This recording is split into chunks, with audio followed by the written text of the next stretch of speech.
la disminución de volumen que se obtiene es muy baja, prácticamente despreciable, porque la masa de todo el vapor ya se encuentra en estado líquido, y los líquidos son incompresibles. Entonces, fíjense que estamos dentro de la zona que nosotros, que se llama campana de Andrews.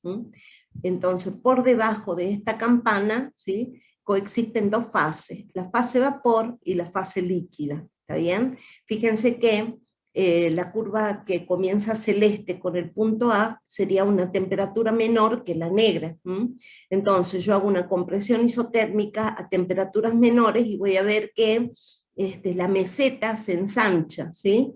Entonces, aumentando la temperatura, la meseta se va haciendo cada vez más angosta, y fíjense que hasta llegar al punto C, que corresponde al punto crítico, está definido por una isoterma crítica, o sea, una determinada temperatura para una sustancia, y a una presión crítica, ¿está bien? Por arriba de este punto C, que sería la isoterma crítica, todo es gas. Se dice que todo es gas, y ya no hablamos de vapor porque estamos por arriba del punto crítico. ¿Está bien? Entonces, fíjense que si nosotros quisiéramos licuar un gas, o sea, pasar el gas al estado líquido, ¿sí?, tenemos que primero disminuir la temperatura para caer dentro de la campana de Andrews, ¿sí? O sea, vamos a disminuir la temperatura, ¿sí?, a temperaturas menores, ¿sí?, para caer, para encontrarnos por debajo de la isoterma crítica y poder entrar dentro de la campana de Andrews, para obtener el líquido, o sea, para pasar un gas al estado líquido. Fíjense que los gases a temperatura ambiente, ¿sí?, los que son gases a temperatura ambiente tienen una isoterma que tiene el punto crítico muy bajo, significa que a temperatura ambiente son gases.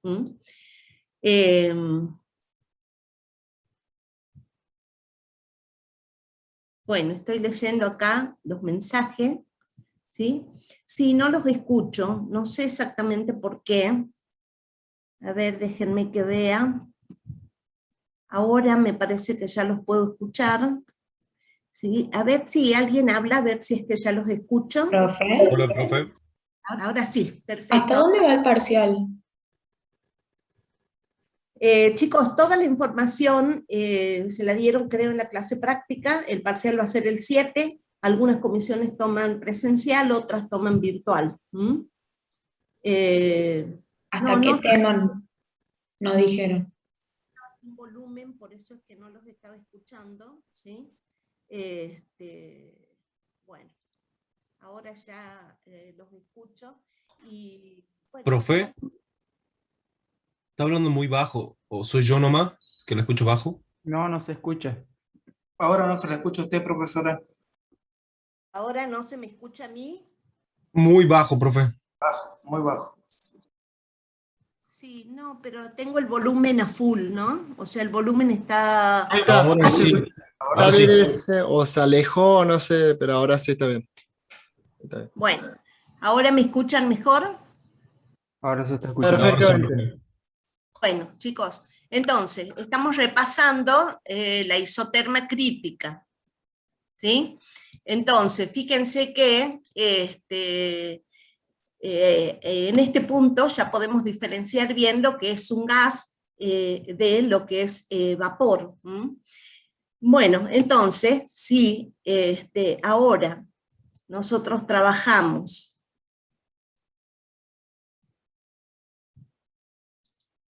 bueno, fíjense que en el gráfico de presión en función de volumen, podemos observar la temperatura crítica. Si ahora nosotros pasamos estos puntos a un gráfico de presión-temperatura, fíjense, ¿sí? Fíjense que si pasamos a un gráfico de presión-temperatura, en este punto, ¿sí?, que corresponde al punto crítico, también lo podemos ubicar en el gráfico de presión-temperatura. Y fíjense, para esta temperatura, ¿sí?, para esta temperatura, vamos a pasar, ¿sí?, a el punto que le corresponde, ¿sí?, en el gráfico presión-temperatura. Fíjense que si nosotros vamos modificando, en este caso, la temperatura, para otra presión, corresponde un punto dentro de la gráfica de presión-temperatura. Entonces, fíjense que la campana de Andrews, en un gráfico de presión-temperatura, es una curva, ¿sí?, que toma este tipo, ¿sí? Cada punto de la curva, ¿sí?, cada punto de esta curva corresponde a una meseta en el gráfico PV, ¿lo ven? Cada punto de la curva corresponde a una meseta en el gráfico presión-volumen. Y acá, por arriba, se encuentra el estado líquido, y por debajo se encuentra el estado vapor, ¿sí? ¿Está bien? El estado de vapor, o sea, a Profe, temperatura muy elevada, sí. disculpe, perdón que la haya cortado. Tengo una duda. En el proceso del volumen, el volumen también cambia, ¿verdad? Como lo muestra la campana de Andrews en la gráfica. Claro, por ejemplo, en la gráfica esta PV, nosotros estamos haciendo, isotérmicamente, estamos cambiando el volumen, o sea, estamos haciendo una disminución de volumen. Imagínense el émbolo que le mostraba en la figura anterior, vamos a disminuir el volumen. ¿Qué pasa cuando entramos a la campana de Andrews? Acá, fíjense, cuando estamos en la gráfica azul antes del punto A, cuando disminuimos el volumen, aumenta la presión, ¿está bien? A medida que disminuimos el volumen, aumenta la presión. Cuando aparece la primera gota de líquido, nosotros hacemos disminución de volumen, pero la presión se mantiene constante, porque algo de ese vapor está pasando al estado líquido, ¿lo ven? Y ahí la presión se mantiene constante, hasta que todo el vapor ha pasado al estado líquido, ¿sí?, y ya tenemos el volumen del líquido directamente, ¿está bien? Entonces ahí queremos seguir disminuyendo el volumen, y fíjense que, ¿sí?, tenemos que aplicar presiones muy altas, ¿sí? Fíjense, esta presión respecto de este punto es prácticamente el doble, y se obtienen variaciones de volumen muy pequeñas, porque ya toda la masa de las sustancias está en estado líquido, y los líquidos son incompresibles. Ahora, yo lo que quiero es que pasemos a un gráfico de presión-temperatura. Y en En el ese gráfico, gráfico de presión-temperatura, profe, ¿por qué el volumen parece que sí está aumentando, mientras que en el de PV parece que disminuía? usted dice en la gráfica PT, Sí, en la de presión-temperatura. ¿Por qué el no, volumen parece que aumenta? la presión-temperatura no estamos graficando volumen, ¿sí? Lo que usted acá ve esta vez es de vapor. No estamos graficando el volumen, en este caso solo estamos tomando los puntos de presión y temperatura. O sea, a esta temperatura, ¿sí?, le corresponde esta presión, y significa este punto, ¿lo ven? Sí, ¿Sí? sí, No ahora estamos entiendo, profe, ahora graficando entiendo. volumen. Ahora estamos graficando solo presión-temperatura, o sea, con la gráfica PT no podemos saber qué pasa con el volumen. ¿Lo ven? Sí, sí, profe. Gracias. Bien. Entonces, fíjense que cada uno de estos puntos, ¿sí?, corresponde, ¿sí?, a una meseta a diferentes temperaturas dentro de la campana de Andrews. ¿Lo ven? En esta gráfica de PT estamos graficando la zona que se encuentra debajo de la isoterma crítica, por debajo, perdón, de la temperatura crítica, ¿sí? Entonces, cada uno de estos puntos, ¿sí?, fíjense, estamos graficando, ¿sí?, vapor cuando pasa al estado líquido, o si lo decimos al revés, líquido que se vaporiza y pasa al estado de vapor. Fíjense que nosotros podemos decir que cada uno de estos puntos corresponde a una temperatura de ebullición a diferentes presiones. ¿Lo ven? ¿Por qué? Porque sería al revés de lo que veíamos recién, de pasar del estado de vapor al estado líquido. Ahora, fijemos, sería lo mismo que pasar del estado líquido al estado de vapor. Podemos decir que cada uno de estos puntos corresponde, ¿sí?, a un equilibrio en el que la sustancia pasa, ¿sí?, del estado líquido al estado de vapor, y serían diferentes puntos de ebullición a diferentes temperaturas. Si sería agua, por ejemplo, nosotros podríamos tener un punto, ¿sí? Supongamos que la presión, supongamos en atmósfera, y que esto sea una atmósfera, ¿sí? Entonces esta temperatura va a corresponder, ¿sí?, a 100 grados centígrados. O bueno, acá está 100 grados centígrados, fíjense, si nosotros llevamos a presión, correspondería a una atmósfera. O sea, la temperatura a la que hierve en el caso en que estemos graficando los diferentes puntos del equilibrio líquido-vapor del agua. ¿Lo ven? Entonces, estamos trabajando ahora con un gráfico presión-temperatura. Ahora el volumen ya no lo podemos ver en esta gráfica, solo trabajamos para distintas temperaturas, diferentes presión adentro de la campana de Andrews, o sea, estableciendo el equilibrio líquido-vapor. O sea, en el estado, fíjense, ¿sí?, en el estado líquido ahora se encuentra por arriba de la curva, ¿sí? Porque, fíjense, a mayores temperaturas, a bajas presiones, ¿sí?, voy a tener vapor a mayores temperaturas, ¿sí? Supongamos que sea la presión atmosférica. A 20, a 30, a 40 grados centígrados tengo estado líquido, ¿sí?, hasta llegar a 100, donde el líquido hierve y pasa todo al estado de vapor, ¿sí? Bueno, entonces ahora nos vamos a referir exclusivamente al estado líquido, ¿sí? Así como decíamos en la clase anterior que los gases no tienen volumen ni forma propia, en este caso los líquidos sí tienen volumen, ¿está bien? Pero adoptan la forma del recipiente que los contiene. Los líquidos son todos incompresibles, ¿sí? Los líquidos son incompresibles. En cuanto a los gases, se observa un desorden molecular muy grande. En cuanto a los líquidos, tienen un orden intermedio, ¿sí?, entre el gas y el sólido. Las fuerzas intermoleculares sí son mayores que en el estado gaseoso, pero son un poco menor que en el caso de los sólidos. Los líquidos presentan fenómenos de evaporación a cualquier temperatura.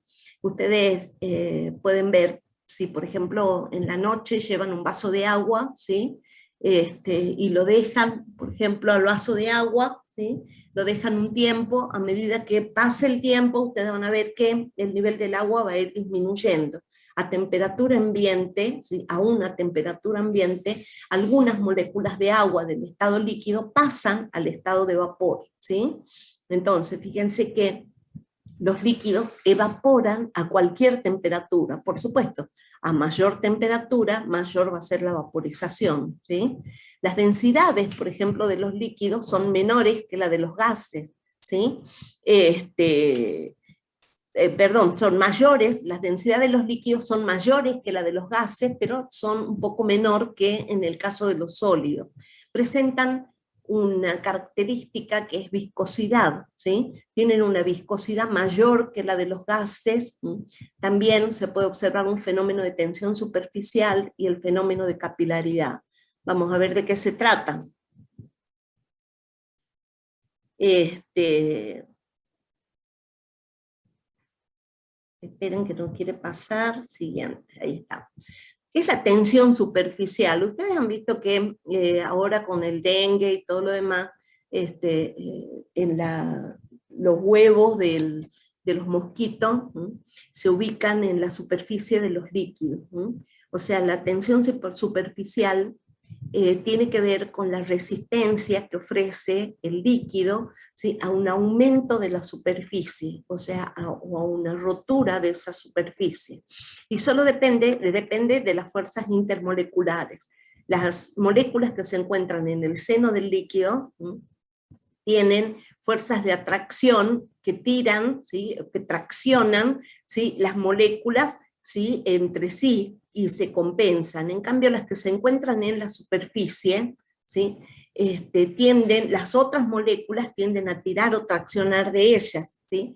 Entonces, eso crea el fenómeno que se llama tensión superficial, que hace que tenga cierta resistencia, ¿sí?, a la rotura de la superficie, ¿sí? Entonces, se puede decir que sería la energía o la fuerza que se necesita para aumentar la superficie del líquido, para estirar la superficie del líquido por unidad de área, ¿sí? Entonces sería una medida, un poco una medida de la fuerza que se debe vencer para poder extender el área de la superficie del líquido. Eso le da cierta estabilidad. Fíjense que las fuerzas que unen a las moléculas de agua en la superficie, ¿sí? Y las fuerzas que unen a las moléculas de agua que se encuentran en el seno del líquido. Entonces, las que se encuentran en la superficie soportan una tracción hacia el interior, o sea, son jaladas hacia adentro, mientras que las que se encuentran en el interior tienen que soportar fuerzas intermoleculares que van en todas las direcciones. Eso hace, ¿sí?, que en la superficie de los líquidos se observe lo que se llama la tensión superficial, esa resistencia a romper es la superficie del líquido. Profe, Luego, sí, dígame. disculpe, una duda de eso. O sea que las moléculas que se encuentran en la superficie es como que forman una cadena, se resisten a unirse, mientras que las que Exactamente, están en el interior, así perdón, es, sí, forman como una cadena, ¿sí? Y al ser jaladas hacia adentro, ¿sí? Fíjense que eso hace que genere una resistencia, ¿sí?, de las moléculas en contacto con el aire, ¿no?, o con el otro medio, ¿sí? Eso hace, por ejemplo, que forme esa capa superficial, que sería la interfase entre la fase líquida y la fase gaseosa, que sería en este caso el aire, y hace que haya fuerzas de cohesión muy grandes que pueden soportar cierto peso, como el tema del mosquito, ¿lo ven? o sea que las moléculas como que tratan de atraerse, formando una cadena, jalarse hacia adentro, como si fuera un estado sólido, pero no lo es. Mientras que el estado, Exactamente, mientras que la que está adentro, como si fuera una cama elástica, ¿sí? eso. Exactamente, como si fuera una cama elástica. Mientras que la que están adentro del agua, o sea, más al fondo, esas se repelen entre sí, digamos. Exactamente, y las que están al fondo sienten esa fuerza de tracción en todas las direcciones y se compensan. ¿Está bien? Entonces las de la superficie hace que esa fuerza, esa atracción que tienden a jalar hacia adentro las moléculas de la superficie, ¿sí?, hace que genere una tensión que se llama tensión superficial justamente, que es una fuerza, ¿sí?, que puede, por ejemplo, soportar la fuerza del peso de algunos objetos, como el mosquito o como un alfiler, ¿sí? Y bueno, las moléculas del interior del líquido se encuentran justamente, las que están adentro tienen menor energía que las moléculas de la superficie, ¿sí? Y por ejemplo, las gotas de líquido son esféricas, ¿sí? Justamente eso hace, ¿sí?, que la situación más estable va a ser la que requiera mínimo de energía. Entonces, en este caso, el mínimo de área superficial, ¿sí? Entonces, por eso nosotros podemos ver que las gotas son esféricas, ¿sí?, porque la esfera es la que presenta una menor área superficial, ¿sí? Entonces, fíjense, acá en el gráfico les muestro, en un tubo de ensayo se agrega unas gotas de agua, ¿sí?, y pueden observar cómo, ¿sí?, por efecto de la tensión superficial, esta superficie es redondeada, muy redondeada. En cambio, en el caso del alcohol, la tensión superficial es menor que la del agua, y por eso ustedes pueden ver que la gota, o sea, la gota que rebalsa, es menos redondeada, ¿sí?, que en el caso del agua. Por eso, fíjense, el hecho de que el agua presente una mayor tensión superficial tiene que ver también con los enlaces puente-hidrógeno. ¿Se acuerdan? Cuando veíamos la molécula de agua, decíamos que era oxígeno, hidrógeno, hidrógeno, ¿sí? De esta forma. Esto presenta un ángulo porque la distribución es tetraédrica de 109 grados y tiene un par de electrones libres. Entonces al lado o en las proximidades hay otra molécula de agua, ¿sí?, que también tiene pares electrones libres. Esto hace crear una densidad de carga negativa hacia el oxígeno y una densidad de carga positiva hacia el hidrógeno. Entonces esto, ¿sí?, crea un enlace puente hidrógeno por proximidad con el doble enlace o la densidad de carga negativa de otra molécula de agua, y hace que se forme como una red extensa, ¿sí?, que le da características al agua muy particulares respecto de los otros líquidos. Una de ellas es una elevada tensión superficial, ¿lo ven? Por eso es que la gota de agua, ¿sí?, fíjense que es más esférica, y la superficie que ustedes ven arriba del tubo de ensayo es más esférica que en el caso del alcohol. Entonces, otro fenómeno que se observa en los líquidos es la capilaridad. La capilaridad también tiene que ver con las fuerzas intermoleculares, ¿sí? O sea, es la capacidad que tiene un líquido para ascender por un tubo capilar o por un tubo estrecho, ¿sí? Justamente porque hay fuerzas de atracción entre las moléculas del líquido y la pared del tubo. O sea, fíjense que el vidrio es dióxido de silicio en su mayor parte. Entonces también ese oxígeno tiene pares electrones libres, y con la densidad de carga positiva y la densidad de carga negativa que se crea por el momento dipolar en el agua, eso hace que haya cierta atracción, ¿sí?, entre las moléculas de agua y la pared del tubo de ensayo. Entonces, esa fuerza, ¿sí?, esa atracción entre la pared del tubo o del vidrio, ¿sí?, es una fuerza de adhesión, hace, ¿sí?, que el líquido pueda ascender. Pero ese ascenso es solo hasta cierto límite, ¿sí?, ya que a medida que asciende aumenta su energía potencial, por lo tanto aumenta también el peso de la columna del líquido que está subiendo, y en el momento en que se equilibra, el líquido deja de ascender. Hay una experiencia que suele hacerse, no sé, a ver, les quiero mostrar, pero... O sea que entonces el vidrio le proporciona movilidad también al líquido. En realidad, el líquido asciende por un capilar, ¿sí?, porque hay fuerzas de adhesión, fuerzas que significan, sí, que le otorga cierta movilidad. Quiero mostrarles, pero me parece, a ver ahí. Ahí está, no, voy a volver. Les quiero mostrar este video, que, bueno, se hace normalmente. Bueno, lo que se hace justamente es una prueba por ejemplo, se coloca un vaso con un colorante,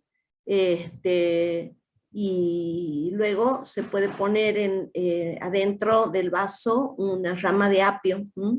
Entonces, por capilaridad, se ve que el líquido empieza a ascender por la rama. Entonces, a medida que transcurre el tiempo, se puede observar que las ramas toman la coloración rojiza. Lo mismo se hace con flores, o se puede hacer con algunos tubos, en algunos casos, por ejemplo, esos tubitos capilares que se usan cuando, ustedes vieron cuando sacan sangre, justamente ustedes van a ver que, ¿qué hacen cuando le sacan sangre? Le hacen un pinchacito en el dedo, y sale una gotita de sangre, y acercan un tubo capilar, ¿sí?, y la sangre sube directamente por el tubo. Lo hace por capilaridad. Por ejemplo, el hecho de que las plantas absorban agua y nutrientes de la tierra por las raíces, también lo hacen por un fenómeno de capilaridad. Por ejemplo, si ustedes tienen un vaso con agua y ponen la puntita de la servilleta en el vaso, a medida que transcurre el tiempo van a ver que la servilleta se moja, porque el líquido asciende por capilaridad. Es como usted lo dijo, le otorga cierto movimiento. A ver si lo podemos ver ahora. Ahí está. Bueno, fíjense que trabaja con un apio, y que mete el apio en un vaso con agua que tiene un colorante, y luego pasa un tiempo, ¿sí? Y se puede ver que, bueno, se trabó, que el colorante, que el apio toma coloración rojiza.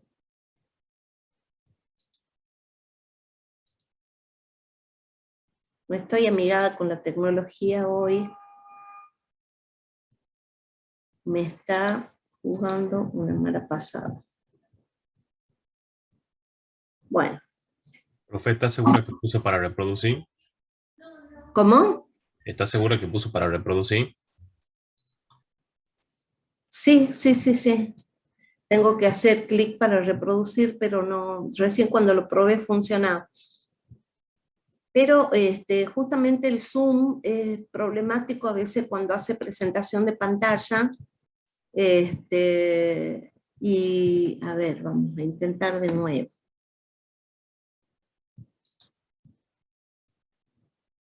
Bueno, ahí está, veamos si funciona. En un vaso con colorante, esperamos 24 horas y ahí no, ahí está. Ahí está funcionando. Quería que ustedes vean cómo va tomando la coloración rojiza después de un tiempo. Justamente el líquido asciende por capilaridad. Por eso nosotros también decimos que los líquidos fluyen, ¿sí? Igual que los gases, pero tienen menor fluidez que los gases. En cambio, los sólidos no pueden fluir. Fíjense, las ramas del apio quedan coloradas. Bueno, entonces, fíjense que ustedes pueden observar también, por el efecto de la capilaridad, es el menisco. Fíjense que cuando decimos que un líquido moja, ¿sí? Es justamente porque el menisco que forma es un menisco cóncavo, ¿sí?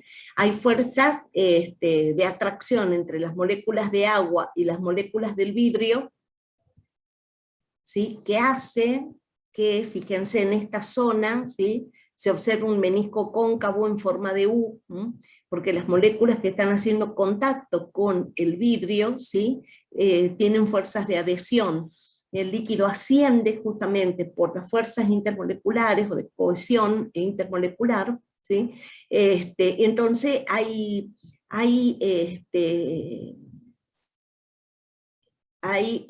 bueno, las moléculas de agua con las moléculas en este caso, dióxido de silicio del vidrio, tienen una fuerza de atracción, ¿sí? Que hace que el líquido ascienda. Por eso nosotros vemos, por ejemplo, un menisco, y el menisco es cóncavo, ¿sí? Fíjense, cuando ustedes vayan al laboratorio, tengan que pipetear o leer, ¿sí? El volumen del líquido, ustedes van a observar el menisco de esta forma, y esta es la escala, ¿sí? En los líquidos que mojan se lee por debajo del menisco.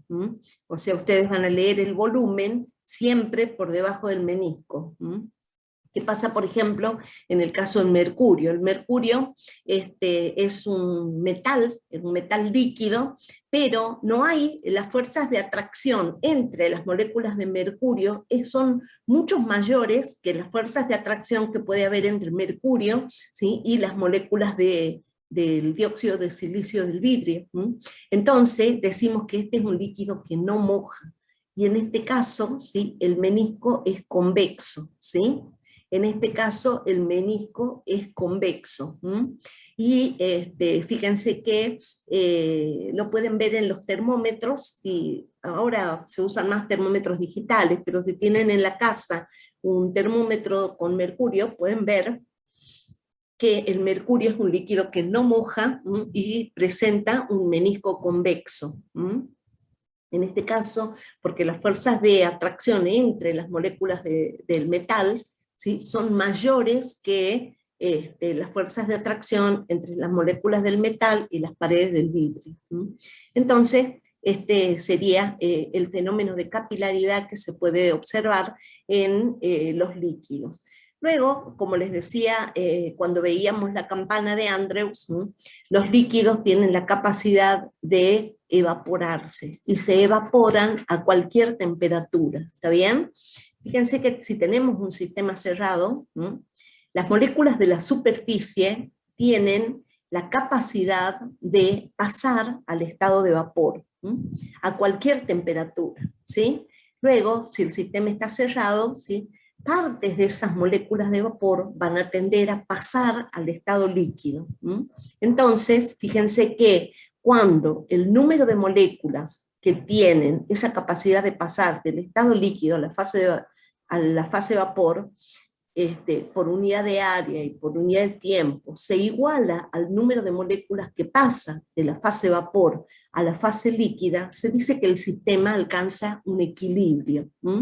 Entonces, nosotros vamos a hablar de equilibrio cuando el número de moléculas de la fase líquida que pasa a la fase vapor, ¿sí?, se iguala, ¿sí?, a el número de moléculas de la fase vapor que pasan a la fase líquida. Se dice que la velocidad de evaporación es igual a la velocidad de condensación. Y en ese punto se establece lo que se llama un equilibrio. Y hablamos de un equilibrio dinámico, ¿sí?, porque no significa que las moléculas dejan de pasar del estado líquido a la fase vapor y viceversa, sino que lo hacen a la misma velocidad. En ese momento, si nosotros podemos medir con un manómetro, ¿sí?, y medimos la presión, ¿sí?, decimos que se mide lo que sería la presión de vapor, ¿sí? Normalmente se simboliza con la W y un cerito, porque sería la presión de vapor del líquido puro. Entonces, hay un equilibrio entre las fases, que corresponden ni más ni menos, ¿sí?, que cuando veíamos la gráfica de presión y temperatura, corresponde a cada uno de los puntos, ¿sí?, de la curva, ¿sí?, de presión y temperatura. Hay un equilibrio entre la fase líquida y la fase vapor. ¿Está bien? Por supuesto, fíjense que si le damos calor al sistema, ¿sí?, o sea, a una temperatura mayor, ¿sí?, las moléculas de la superficie van a tener más energía para pasar a la fase vapor, ¿está bien? Y viceversa. Entonces también se va a llegar a un equilibrio a una temperatura mayor, ¿sí? Y la presión de vapor, que sería la presión que soporta la superficie del líquido, cuando se alcance el equilibrio, la presión de vapor va a ser mayor, o sea, la presión de vapor aumenta, ¿sí?, con la temperatura. Entonces se establece lo que se llama un equilibrio líquido-vapor. Eso significa, ¿sí?, que el número de moléculas de líquidos que pasan al estado de vapor por unidad de área y tiempo es igual al número de moléculas de vapor que pasan al estado líquido por unidad de área y tiempo. ¿Está bien? Entonces se llama equilibrio dinámico. Fíjense que a cualquier temperatura, moléculas de la superficie van a tener la capacidad de pasar, moléculas de la superficie van a tener la capacidad de pasar a la fase vapor, y de la fase vapor van a pasar a la fase líquida. Mientras que las moléculas del interior del líquido, fíjense que también presentan fuerzas y tienen diferentes energías, ¿sí? Pero a medida que yo aumente la temperatura, supongamos que yo caliento, ¿sí?, voy a calentar, fíjense que las moléculas del seno del líquido se van a ir moviendo hasta llegar a la superficie y lograr pasar al estado de vapor. ¿Está bien? Entonces, fíjense que se puede medir la presión de vapor de un líquido. Inicialmente, ¿sí?, fíjense que tenemos un recipiente cerrado. ¿Se acuerdan que estudiamos en la clase anterior el manómetro de rama? ¿Sí? Inicialmente, antes de conectar, ¿sí?, este es de tubo abierto, fíjense, significa que está soportando la presión atmosférica. Entonces, fíjense que la presión, en este caso vamos a hacer un balance de presión en este punto y en este punto. Vamos a decir que la presión del gas, ¿sí?, que es la presión que está soportando solo la superficie del líquido manométrico en este punto, va a ser igual a la presión atmosférica, porque estamos con un manómetro abierto, más la presión de la columna del líquido. ¿Está bien? Más la presión de la columna del líquido, que corresponde a esta altura, ¿sí?, del desnivel que se produjo en la rama. Entonces, a medida que va aumentando la temperatura, las moléculas tienen más energía para pasar a la fase de vapor, al pasar a la fase vapor.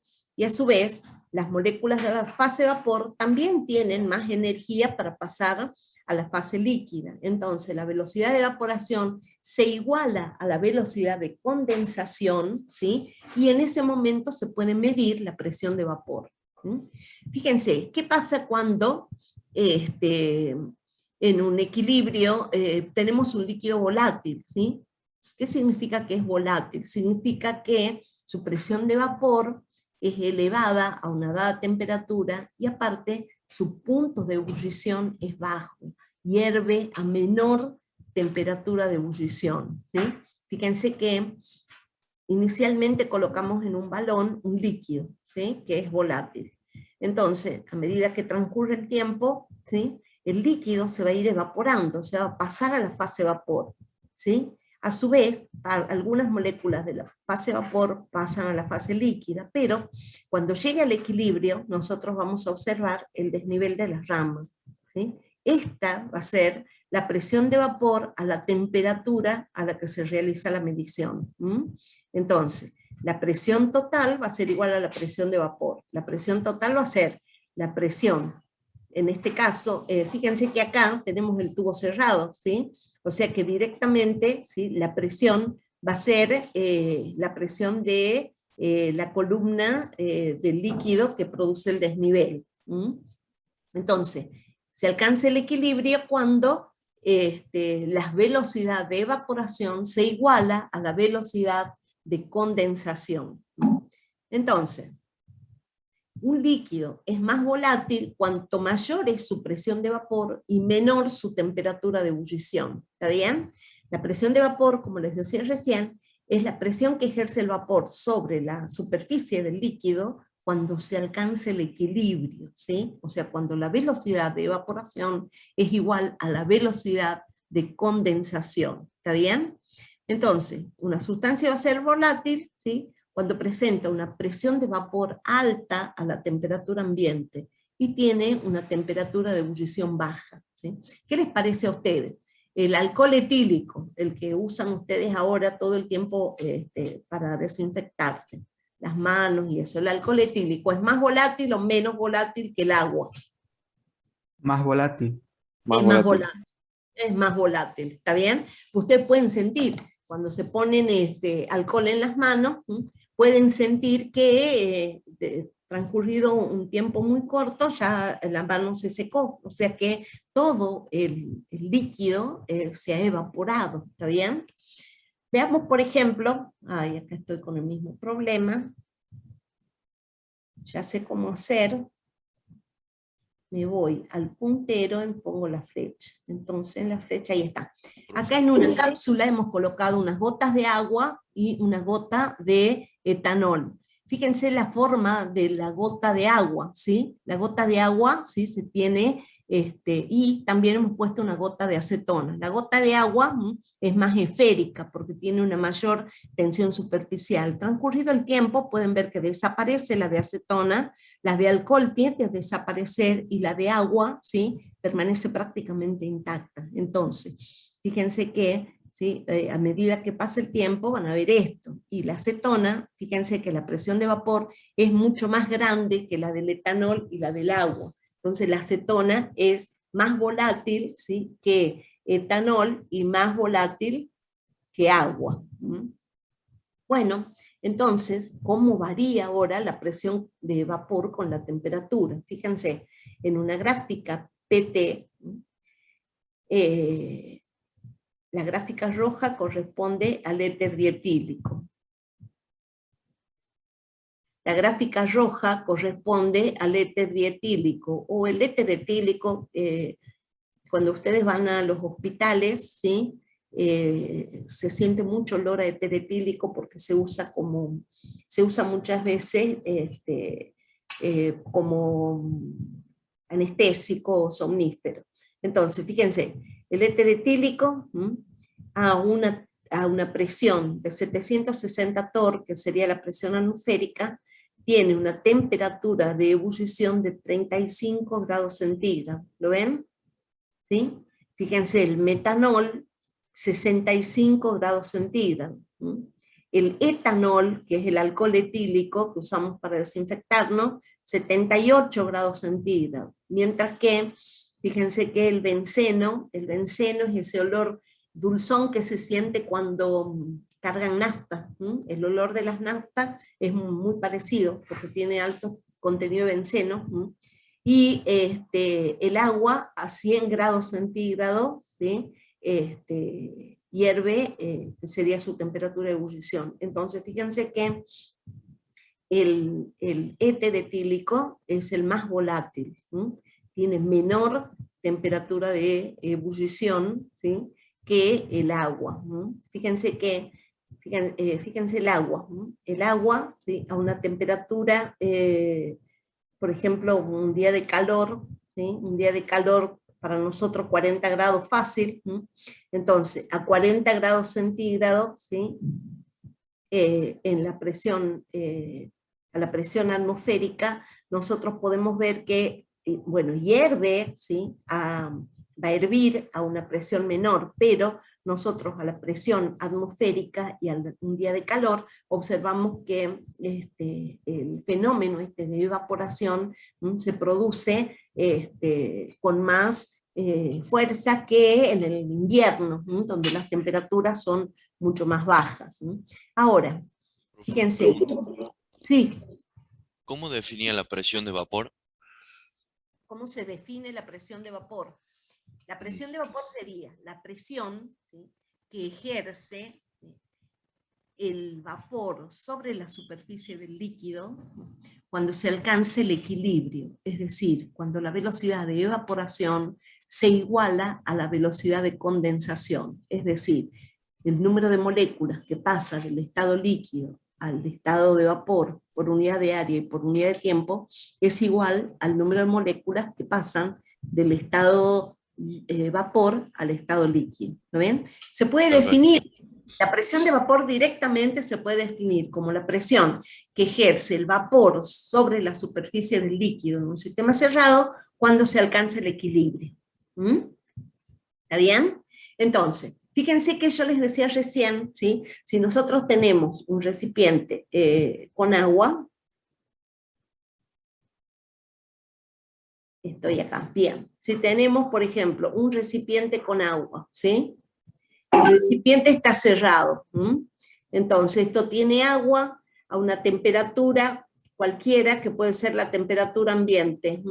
Entonces, vemos que hay algunas moléculas de la superficie que pueden pasar a la fase vapor y viceversa, hasta que se establece el equilibrio y podemos medir una presión de vapor que puede ser una presión baja, supongamos que sean 25 torr o milímetros de mercurio. ¿Qué pasa si yo caliento? ¿Sí? Si yo voy a calentar este sistema, las moléculas del líquido tienden a tomar esa energía, entonces va a haber mayor cantidad de moléculas que tengan la energía suficiente para pasar a la fase de vapor. Y ese vapor también está caliente, entonces va a tener también energía suficiente para pasar al estado líquido, ¿sí? Entonces yo voy a ir aumentando la temperatura, voy a aumentar la temperatura, ¿sí?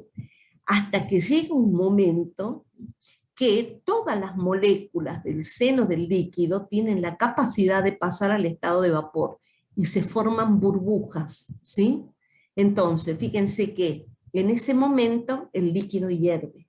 Y el líquido hierve cuando la presión de vapor, que sería la presión del vapor sobre la superficie del líquido, se iguala, ¿sí? A la presión atmosférica o a la presión externa. Y en ese momento decimos que el líquido hierve. O sea, la presión de vapor se puede medir a cualquier temperatura. Un líquido siempre presenta algo, ¿sí? De vapor, porque la evaporación se produce a cualquier temperatura. Ahora, si nosotros calentamos, le estamos dando energía a todas las moléculas del líquido para que puedan pasar al estado de vapor. Entonces, llega un momento en que, ¿sí? La temperatura es tal, ¿sí? en el caso del agua, 100 grados centígrados, donde la presión de vapor que va aumentando a medida que aumenta la temperatura se iguala a la presión externa, y en ese momento decimos que el líquido hierve. El punto de ebullición normal del agua, la presión de una atmósfera, es de 700, perdón, el punto de ebullición del agua a la presión de una atmósfera es de 100 grados centígrados, ¿está bien? Es la temperatura de ebullición del agua. Fíjense que acá les muestro en la tabla, ¿sí?, presión de vapor de algunos líquidos. En este caso, fíjense que tenemos el alcohol, el éter dietílico, que yo les decía que era el más volátil. Fíjense, a 0 grados centígrados, ¿sí?, presenta 185, sería la presión, milímetros de mercurio. Entonces, fíjense que a la temperatura que hierve va a ser entre 25 y 50, que está en la tabla. Pero pueden ver el agua, ¿sí?, que tiene un peso molecular de 18 gramos mol, ¿sí?, cómo aumenta la temperatura, aumenta la presión de vapor a medida que aumenta la temperatura, hasta que llega a 760 milímetros de mercurio, que sería la presión de vapor que se iguala a la presión atmosférica, y decimos que el líquido hierve. Fíjense que para eso necesita consumir cierta energía, que es lo que se llama calor de vaporización molar o calor latente de vaporización, ¿sí? El calor de vaporización molar estaría dado en unidades de energía sobre mol, o sea, joule sobre mol. Sería la energía necesaria para que toda la masa del líquido pase al estado de vapor, ¿está bien? Entonces, fíjense, miren la gráfica, una gráfica de temperatura en función del tiempo.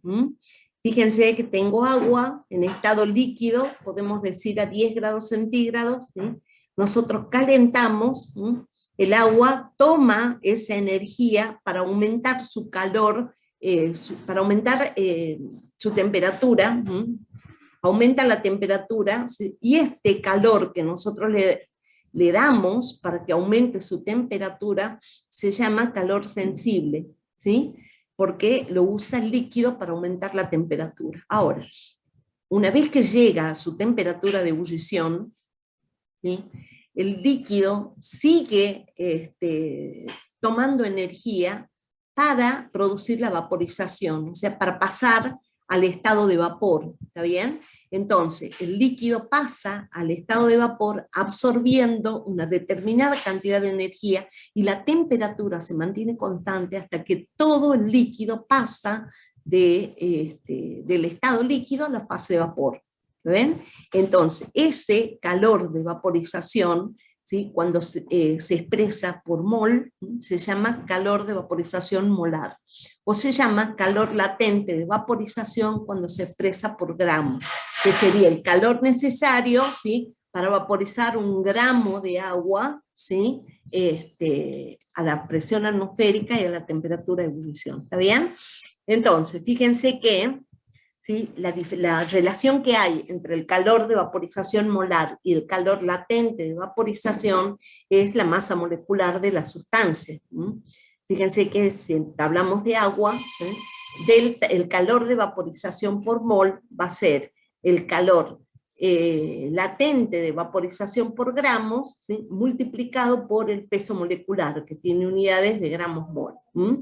Entonces, fíjense que ese es el calor necesario para pasar toda la masa del líquido al estado de vapor. Es característico de cada sustancia. Ahora, les pregunto, ¿este calor de vaporización molar es una propiedad intensiva o extensiva?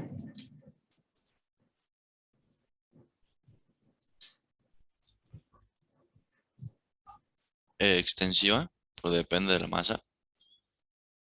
Fíjense que está expresado por mol o está expresado por gramo.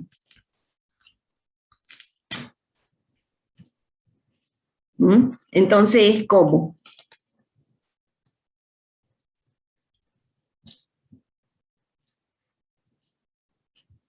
¿Qué les parece? Extensiva. es intensiva, ¿sí? Es intensiva, porque está expresado por gramo. O sea, por ejemplo, en el caso del agua es 540 kilocalorías sobre gramo, ¿sí? ¿Sí? O sea, si yo tengo 1 litro de agua o tengo 10 litros de agua, por cada gramo yo le tengo que dar 540. O sea, el calor total para que se vaporice sí es una propiedad extensiva, pero es una propiedad intensiva cuando lo expresamos por unidad de masa o por unidad de mol. ¿Está bien? Bueno, entonces, fíjense, cómo la temperatura de ebullición del líquido se modifica con la presión. En una olla a presión, ¿sí?, que es una olla para cocción rápida de los alimentos, se alcanza una presión de 2 atmósferas, y la temperatura de ebullición del agua en ese caso es 120 grados centígrados, ¿sí? Y en ese caso necesita menor tiempo para cocción de los alimentos. Y, por ejemplo, a las alturas, en el caso del Kilimanjaro, que se encuentra a 5.800 metros sobre el nivel del mar, la presión en ese lugar, la presión atmosférica, es 350 milímetros de mercurio. ¿Sí? En este caso, la temperatura de ebullición del agua es 79 grados centígrados. ¿Lo ven? Entonces, cuanto menor sea la presión atmosférica, ¿sí?, el agua va a hervir a una temperatura menor.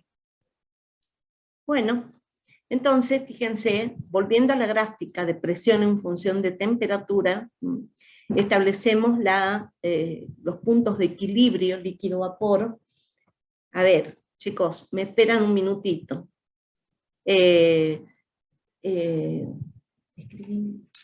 Necesitan, fíjense, en la gráfica del equilibrio líquido-vapor, ¿sí?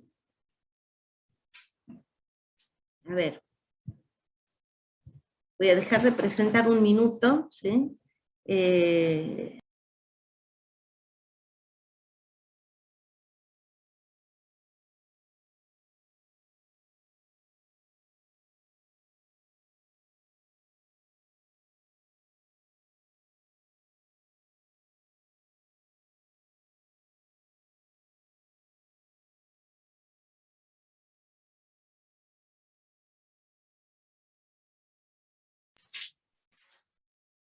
Bueno, acá estoy de nuevo, tenía un apuro.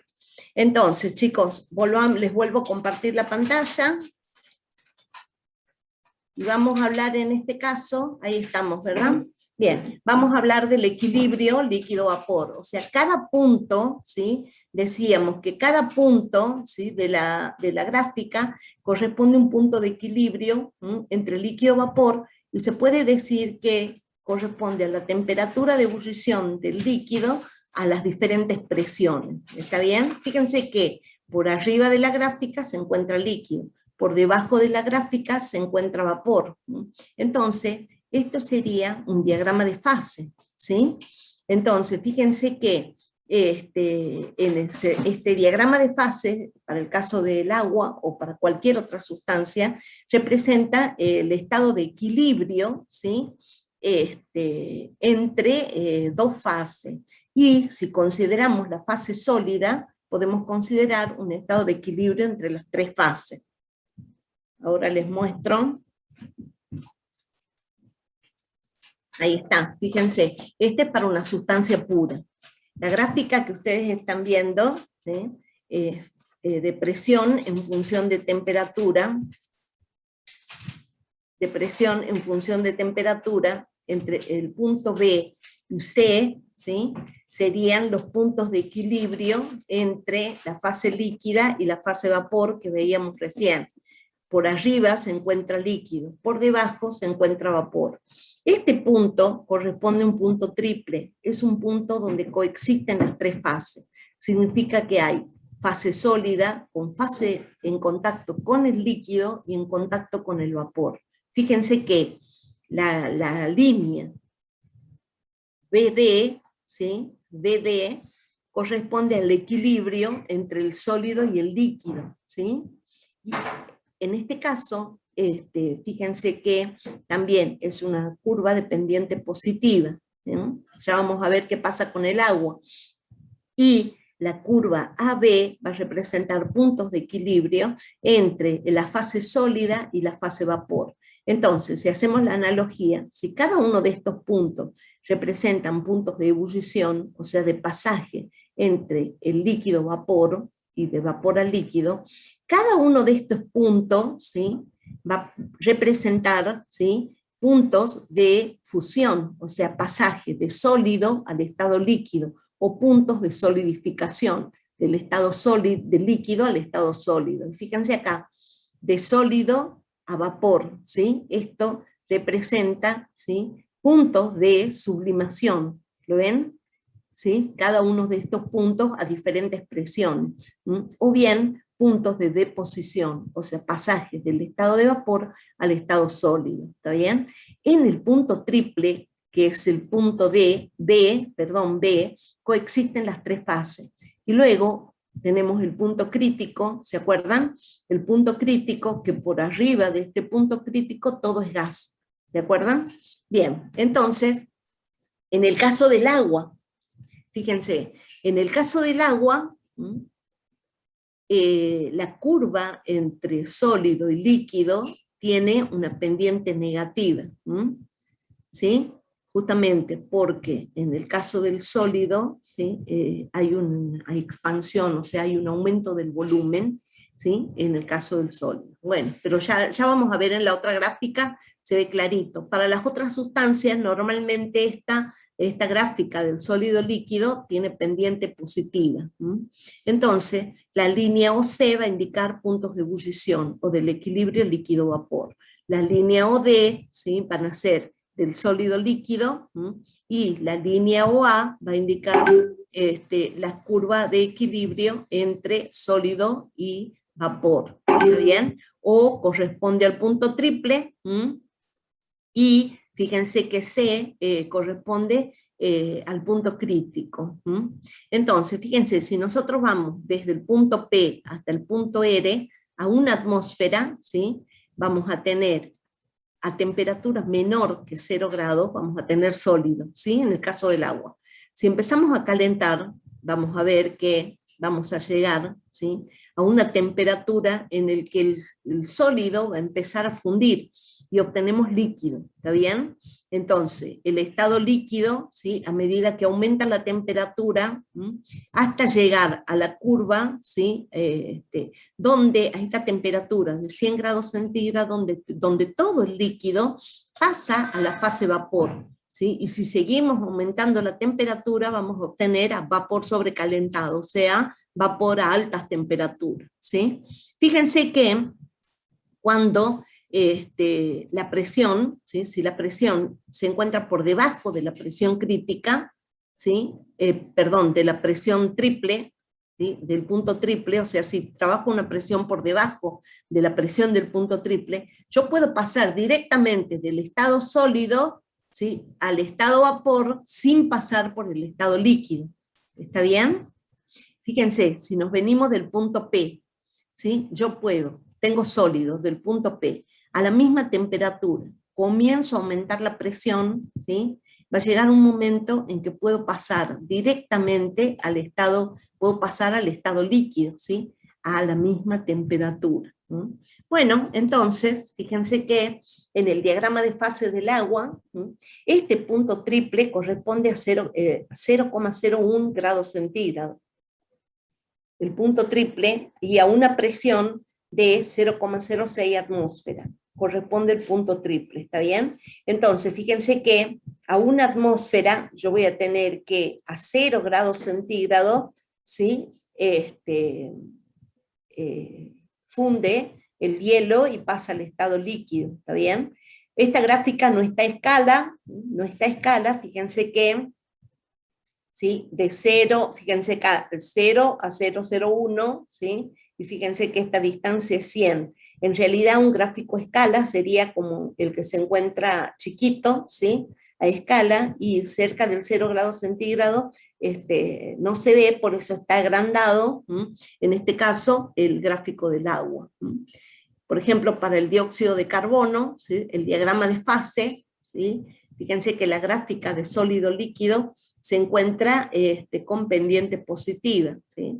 Entonces, a temperaturas mayor que T crítica, decíamos que no se puede licuar, por más que apliquemos presión. En el caso del dióxido de carbono, la temperatura crítica es menos 118 grados centígrados. Entonces, a la temperatura ambiente es imposible licuarlo. Bueno, luego tenemos la presión total de una atmósfera. Fíjense, esto sería la presión en la atmósfera. Fíjense, a la presión de una atmósfera, presión atmosférica, yo me encuentro por debajo del punto triple. Entonces pasa directamente del estado sólido, ¿sí?, al estado de vapor. Y esto es lo que nosotros vemos, la utilidad, por ejemplo, el efecto humo o el efecto niebla que se produce con dióxido de carbono. Bueno, vamos a ver ahora una ecuación que es la que define la ecuación de Clausius-Clapeyron. Es una ecuación diferencial que permite calcular la pendiente de la curva para cualquier cambio de estado, ¿está bien? En este caso vamos a hacer para la gráfica que corresponde al estado líquido-vapor. Fíjense, en un gráfico PT, si tomamos delta, decimos que la variación de la presión respecto de la temperatura, que sería la pendiente de la gráfica, Clausius-Clapeyron, ellos estudiaron este fenómeno para distintos líquidos, pero para el caso del agua con más común, dicen que es el calor de vaporización molar sobre la temperatura por la variación de volumen. Entonces, la pendiente de la curva la pudieron calcular y lograron determinar que es delta de H sobre la temperatura a la cual se quiere realizar el estudio por la variación del volumen, ¿sí? Porque está pasando del estado líquido al estado de vapor y hay un aumento de volumen, ¿sí? Como pasa del estado líquido al estado de vapor, fíjense, el delta de H es mayor que 0, significa que yo le tengo que dar calor al sistema, ¿sí? Necesita calor. Y se produce un delta de B mayor que 0, significa que hay un aumento de volumen. En este caso vemos que la pendiente es positiva, ¿sí?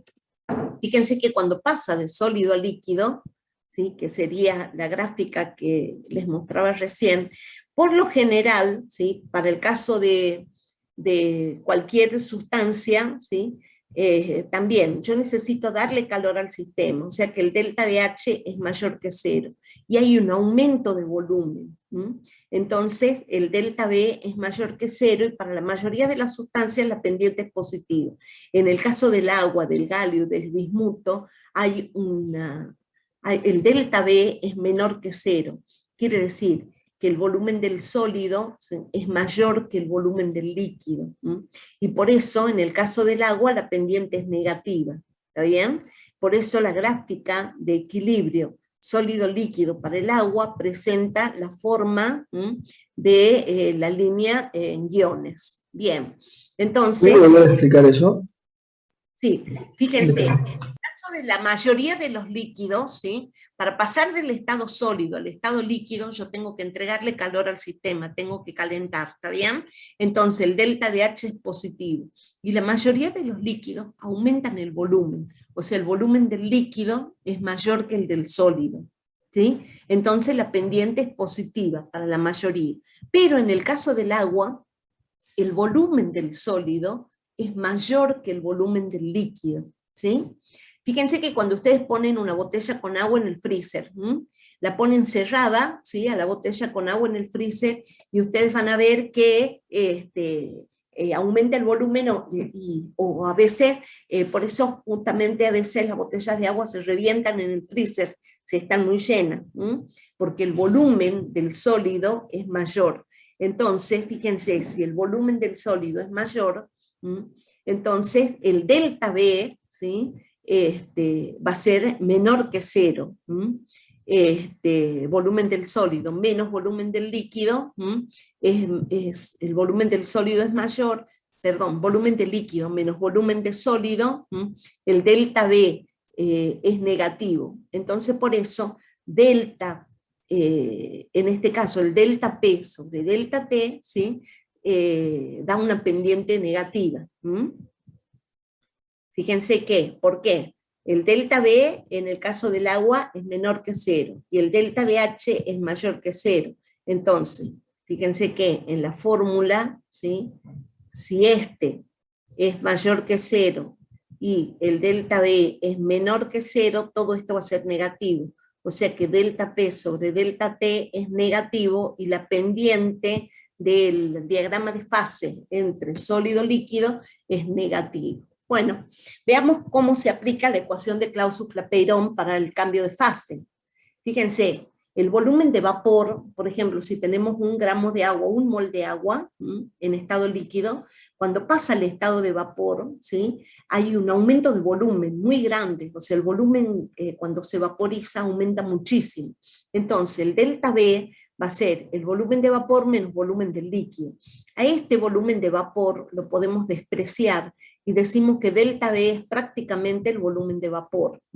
Entonces, el volumen de vapor me va a quedar directamente, usando la ecuación de gas ideal, que P por B es igual a N por R por T. Si tomamos 1 mol, despejamos volumen de vapor, me queda RT sobre P. En la ecuación de Clausius-Clapeyron, que dice delta P sobre delta T igual a delta de H sobre T por delta B, reemplazamos este delta B por la ecuación, por el volumen de vapor directamente y por la ecuación de los gases. Entonces nos queda, en lugar de volumen de vapor, acá nos va a quedar RT sobre P. Entonces, fíjense que nos queda P por delta de HB sobre RT cuadrado. ¿Está bien? Eso nos queda delta P sobre delta T. Entonces, fíjense que si nosotros queremos integrar esta ecuación, pasamos la presión debajo para separar variables y hacemos la integral, ¿sí?, entre P1 y P2 de dP sobre P, y nos va a quedar delta de H sobre delta de H de vaporización, porque estamos en el equilibrio líquido-vapor, sobre R, por la integral entre T1 y T2 de dt sobre T cuadrado. Si resolvemos esta integral, nos queda esta expresión que corresponde a la expresión de Clausius-Clapeyron integrada. Fíjense qué me dice. Me dice, ¿sí?, puedo calcular con esta expresión a diferente presión cuál es la temperatura de vaporización o temperatura de ebullición, o al revés, para diferentes temperaturas de ebullición cuál sería la presión de vapor. ¿Está bien? Entonces, la ecuación de Clausius-Clapeyron se puede especificar para cualquier equilibrio, sea líquido-vapor, sea sólido-líquido o sea sólido-vapor. En este caso le estamos especificando para la ecuación, para el equilibrio líquido-vapor, porque lo vamos a necesitar. Entonces fíjense que esta ecuación permite calcular las temperaturas de ebullición a diferentes presiones. Bueno, por último vemos la regla de la fase de Gibbs, ¿sí? Esta regla de la fase me define la variancia, quiere decir en un gráfico, en un diagrama de fases, cuántas variables tengo que conocer para definir el sistema. Gibbs estudió el equilibrio de las fases y él decía que la variancia, que sería el número de variables que tengo que conocer, es igual a componente menos número de fase más 2. Nos ubiquemos en cualquier punto de la gráfica, por ejemplo en este punto, ¿sí?, en el punto A. Entonces, ¿cómo sería la variancia ahí? Fíjense, ¿cuántos componentes tengo? Un componente porque es una sustancia pura, en este caso podemos decir que sea, qué sé yo, alcohol. Entonces, un componente, menos el número de fase, en este caso voy a tener una fase porque es todo líquido, más 2, ¿está bien? Entonces, fíjense, esto me da 2. Esto significa que para poder marcar el punto en la gráfica, yo tengo que conocer dos variables, la presión y la temperatura. ¿Está bien? Porque si yo conozco una sola variable, la temperatura puede ser a cualquier presión, ¿sí? Entonces, para marcar un punto, como el G, por ejemplo, se dice que la variancia es 2, porque para definir el estado que se encuentra en líquido, tengo que decir tanto la presión como la temperatura.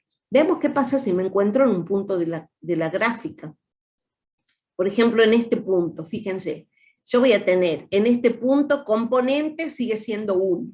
menos el número de fases. Fíjense que tengo equilibrio líquido-vapor, ¿sí? Entonces voy a tener 2 fases, ¿sí? Más 2, perdón, más 2. Entonces voy a tener que en este punto la variancia es 1. Quiere decir que si yo digo el equilibrio líquido-vapor a una determinada temperatura, ¿sí? Yo con esa temperatura subo, donde toca la gráfica puedo conocer la presión. O sea que la regla de la fase de Gibbs sirve para definir cuántas variables tengo que conocer del sistema para poder indicarlo en la gráfica. En el punto triple, ¿sí? En el punto B, fíjense, coexisten las 3 fases, o sea que yo voy a tener un componente menos número de fase, que es 3, más 2. Entonces, en el punto triple, el sistema tiene una variancia igual a 0. ¿Por qué? Está conocido, ya se conoce, ¿sí? Cuál es el punto triple de todas las sustancias, ¿sí? Yo voy a decir, el punto triple del agua, ¿sí? Va a ser, como les decía, 0,06, creo que era grados centígrados, a 0,01 atmósfera, no, 0,01 grados centígrados a 0,6 atmósfera, más o menos. Entonces yo ya conozco la presión y la temperatura, ¿sí? Y el sistema se dice que es invariante. A este tema lo vamos a volver a ver más adelante, pero ya tienen que ir sabiendo, ¿sí? Que se puede calcular la variancia de los sistemas. Bueno, entonces, Profe, una vez que... Dígame. no entiendo bien, bueno, la diapositiva anterior, el número de componentes. Claro, cuando hablamos del número de componentes, estamos diciendo, por ejemplo, en este caso, esta gráfica puede corresponder supongamos que sea del dióxido de carbono, ¿sí? Entonces tengo un solo componente que es dióxido de carbono, ¿lo ven? Porque ahora vamos a entrar a ver las soluciones, donde voy a tener más de un componente. Voy a tener un soluto y voy a tener un solvente. ¿Sí? Esta gráfica se puede hacer para componentes puros, como ser el agua, dióxido de carbono, etanol, ¿sí? O para soluciones, que es lo que vamos a ver ahora. ¿Lo ven? En este caso yo voy a decir que es un solo componente porque estoy hablando de una sola sustancia. Si usted se fija, por ejemplo, puede ver en los libros punto triple, ¿sí? Para determinar sustancias. Le va a salir una lista de sustancias y las variables que sería presión y temperatura que definen al punto triple de cada sustancia. O sea que tengo un solo componente, porque estoy hablando en este caso de un componente puro. ¿Entiende ahora? Sí, sí, profe, gracias. Bien, perfecto. Entonces ahora vamos a ver soluciones, chicos. Fíjense que nosotros ya hemos estudiado concentración de soluciones y decíamos que las soluciones eran sistemas homogéneos. ¿Está bien? Homogéneos formados por 2 o más componentes. Nosotros vamos a considerar ahora soluciones en el que el soluto sea no volátil y sea un no electrolito. Ya vamos a ver qué significa que sea no electrolito. El soluto no volátil, ¿se entienden? Significa que el soluto no pasa a la fase vapor, ¿está bien? Que es un no electrolito, quiere decir que cuando se encuentra en solución no se separan iones.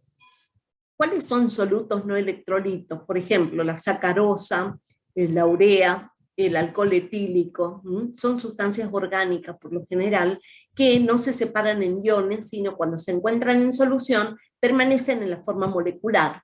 En cambio, sustancias como cloruro de sodio, como ácido clorhídrico, como cualquier sal, ácido o base, cuando se encuentran en solución acuosa sí se separan en iones. También vamos a definir que se trata de una solución ideal, ¿sí? Las soluciones ideales por lo general son soluciones diluidas, o sea que tienen poco soluto. Significa que cuando la solución se forma no absorbe ni desprende calor. No hay cambios de volumen y cumplen con las leyes de Raoult. ¿Qué dice Raoult? La ley de Raoult, ¿sí? Dice que la presión de vapor del solvente en una solución, ¿sí? Va a ser la presión del vapor del solvente puro multiplicado por la composición. A ver, chicos, les explico.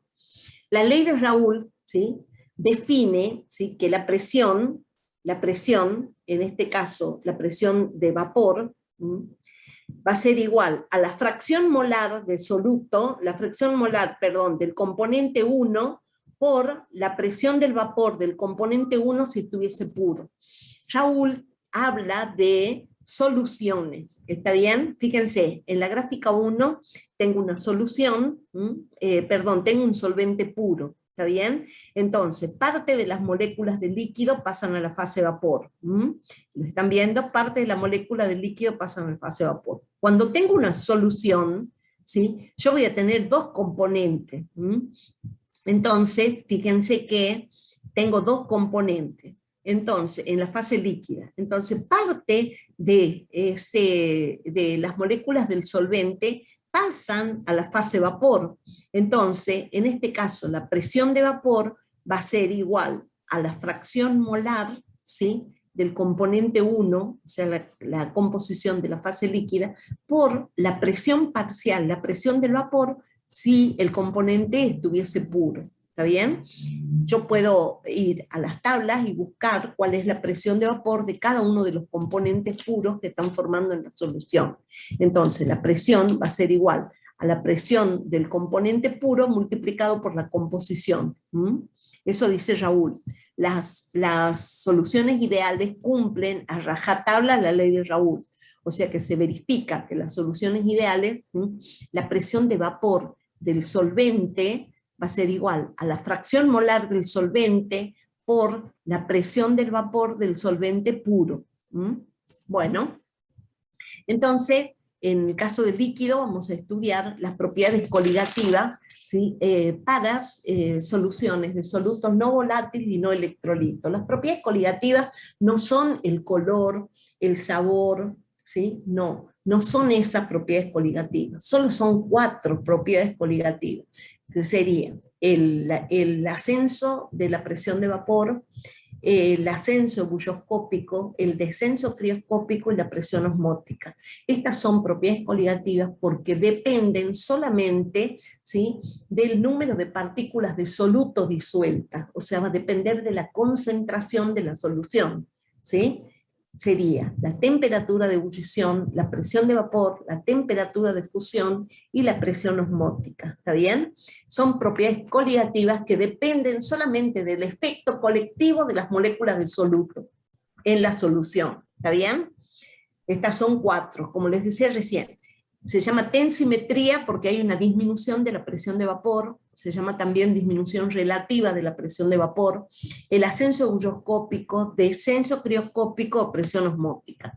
Vamos a ver, fíjense, en una gráfica PT, a ver, ¿se acuerdan que nosotros teníamos la gráfica, la gráfica de presión en función de temperatura, ¿sí? Y decíamos, es esta gráfica, ¿sí?, para el agua, ¿sí? Vamos a tomar que el solvente es el agua, ¿sí? ¿Se acuerdan? En este caso teníamos el sólido, ¿sí? Acá teníamos líquido y acá tenemos vapor, y este corresponde el punto triple. Entonces, esta va a ser la gráfica para el solvente puro, ¿sí? ¿Qué pasa cuando al solvente puro le disolvemos un soluto? Entonces, se puede verificar que esta gráfica del equilibrio líquido-vapor se corre un poquito hacia abajo, ¿sí? Fíjense, ahí, ¿está bien? Entonces, fíjense que para la presión atmosférica, ¿sí?, para la presión atmosférica, supongamos que sea esa, ¿sí?, yo voy a tener que la temperatura de ebullición del solvente es esta, ¿sí? Entonces, para el agua, 100 grados centígrados. Entonces yo, a esa temperatura, voy a observar que hay un descenso de la presión de vapor cuando tengo la solución. O sea, la solución presenta un descenso de la presión de vapor respecto del solvente puro, ¿está bien? Para que vuelva a hervir, tengo que aumentar un poco la temperatura, ¿sí?, para llegar a la curva de equilibrio. Y esto... Eso porque está multiplicado por la fracción molar. ¿Cómo? Porque está multiplicado por la fracción molar. Sí, La concentración está identificada por la fracción molar, pero ya les explico eso, ya llegamos. Pero yo lo que quiero decir es que el efecto del soluto, ¿sí?, sobre el solvente puro, ¿sí?, se observa en una disminución de la presión de vapor. ¿Está bien? Fíjense, esta gráfica sería así, ¿sí? Fíjense, he querido hacer con el lápiz, lo que hay es un corrimiento, la gráfica negra que se encuentra del solvente puro, la roja es de la solución. Entonces, para la presión atmosférica, fíjense, cuando yo tengo el solvente puro, hierve a 100 grados centígrados, ¿sí? Pero a la misma temperatura yo voy a observar una disminución de la presión de vapor de la solución cuando le agrego un soluto, o un aumento de la temperatura de ebullición. ¿Lo ven? Fíjense en el caso de, esta va a ser la temperatura de fusión del solvente puro, y esta va a ser la temperatura de fusión de la solución. Hay un delta o una variación de la temperatura de fusión. Vamos a seguir viendo, fíjense. Si el soluto es un soluto no volátil, ¿sí?, fíjense, yo ahora tengo una solución, ¿sí?, tengo una solución, ¿sí?, donde está formado por soluto y solvente. Esto está cerrado, ¿sí? El soluto es no volátil, significa que solo permanece en la solución. Yo solamente en la fase vapor voy a tener solvente, ¿sí? Pero ahora la presión de vapor del solvente va a ser un poquito menor que cuando estaba puro. Es como que el soluto, ¿sí?, hace una barrera, ¿sí?, y evita que algunas moléculas de la fase líquida del solvente pasen a la fase vapor, ¿sí? Ahora, las moléculas del soluto hacen una barrera, entonces el número de moléculas que tienen la capacidad de pasar a la fase vapor es menor que cuando el solvente está puro, ¿está bien? Este delta P, la variación de la presión de vapor, ¿sí?, va a ser igual a la presión de vapor del componente puro, ¿sí?, por la fracción molar del soluto, ¿está bien? Esta sería la fórmula de la tensimetría. El descenso relativo de la presión de vapor, o sea, esto va a ser la presión de vapor del solvente puro menos la presión de vapor de la solución, ¿sí?, el delta P, ¿sí?, sobre P0 va a ser igual a la fracción molar del soluto. Fíjense que el delta P, ¿sí?, esta presión de vapor del solvente puro es un valor constante para una dada temperatura. Entonces, la variación de la presión solo va a depender de la fracción molar de soluto, chicos, o sea, de cuánto soluto está disuelto. Entonces, fíjense que, ¿sí?, fíjense, el solvente puro, nosotros observamos una presión de vapor del solvente puro. Cuando hay un soluto, este soluto, ¿sí?, cumple la función de una barrera que impide que las moléculas del solvente pasen a la fase vapor y viceversa. Entonces se observa una disminución de la presión de vapor del solvente en la solución respecto de cuando está puro. Fíjense, ahí se ve el solvente puro, ¿sí?, y en el gráfico de la derecha vemos la solución, como la presencia de moléculas de soluto hace que haya menos cantidad de solvente que pueda pasar a la fase vapor. Fíjense que acá estamos poniendo ácido cítrico en etanol, ¿sí? Entonces mezclamos, ¿sí?, y luego vamos a hacer la misma prueba de volatilidad que hicimos antes, ¿sí? Fíjense, en una cápsula de Petri ponemos unas gotitas de etanol y ponemos también unas gotitas de la solución. Ponemos una gotita de la solución. Entonces, fíjense que cuando transcurre el tiempo, la gota de etanol ya ha desaparecido, y la gota de etanol de la solución, la de la solución no. ¿Está bien? O sea que el ácido cítrico está haciendo una disminución de la presión de vapor, está disminuyendo la volatilidad del solvente, ¿sí?, en la solución respecto de si estuviese puro. Este descenso de la presión de vapor, fíjense, podemos deducir la ley de la tensimetría aplicando la ley de Raoult, que verifican los líquidos ideales. Decimos que la presión de vapor, ¿sí?, la presión del componente 1 va a ser igual a la fracción molar del componente 1 por la presión de vapor del componente 1 si estuviese puro. Pero tenemos dos componentes. el soluto y el solvente. Entonces, la suma de las fracciones molares va a ser 1, ¿está bien? Entonces, fíjense que el descenso de la presión de vapor delta P es P10 menos P1, o sea, la del solvente puro menos la de la solución.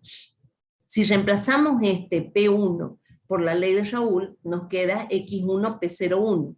Sacamos factor común P01, nos queda 1 menos X1, y eso es X2, ¿sí? Y así obtenemos la ley de la tensimetría.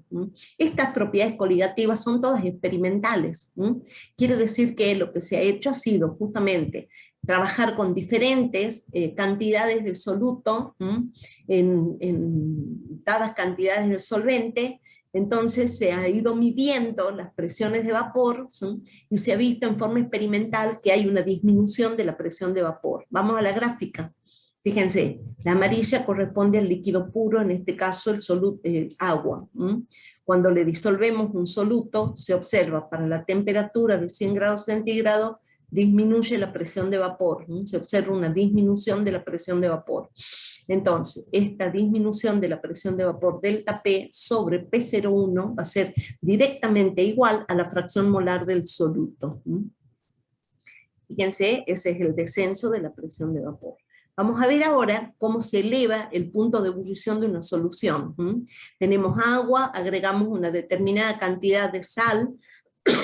Ustedes saben que el agua hierve a 100 grados centígrados, agregamos una determinada cantidad de sal, y vemos que la sal se disuelve, y usamos un termómetro digital para medir la temperatura de la solución a medida que vamos calentando. Fíjense que también a medida que transcurre el tiempo y se va calentando, el cloruro de sodio se disuelve mejor en agua, ya que la solubilidad aumenta con la temperatura. Entonces le agregamos más cloruro de sodio y observamos que hierve. Fíjense que la temperatura de ebullición del agua es 100 grados centígrados, ¿sí? Fíjense que estamos midiendo que con el agregado del soluto, ¿sí?, la temperatura de ebullición de la solución ha aumentado a 107,5. Entonces, fíjense, en la gráfica lo podemos ver. A la presión de una atmósfera corresponde esta, la temperatura de ebullición del solvente puro. Y ahora, fíjense que cuando le agregamos el soluto, ¿sí?, ahora hierve a una temperatura mayor, ¿sí? Este delta T, ¿sí?, es lo que se llama ascenso ebulloscópico. Este delta T, o sea, la variación de la temperatura de ebullición, es directamente igual a una constante, KE por M, en este caso es la molalidad, ¿sí? Molalidad. ¿Se acuerdan que se definía la molalidad como gramos de soluto, le llamamos 2, gramos 2 que sería de soluto, por 1000, esto sería gramos sobre kilos, ¿sí?, sobre la masa molecular del soluto, esto lo han visto en la clase pasada en soluciones, no, la anterior con la profesora Ferreira, por la masa del solvente en kilo. Entonces, fíjense, ¿sí?, vamos a ver la ecuación de Clausen-Clapeyron, que habíamos visto recién, ¿sí?, o sea que la variación de la presión delta P sobre P es igual a la variación al calor de vaporización por el delta T sobre RT cuadrado.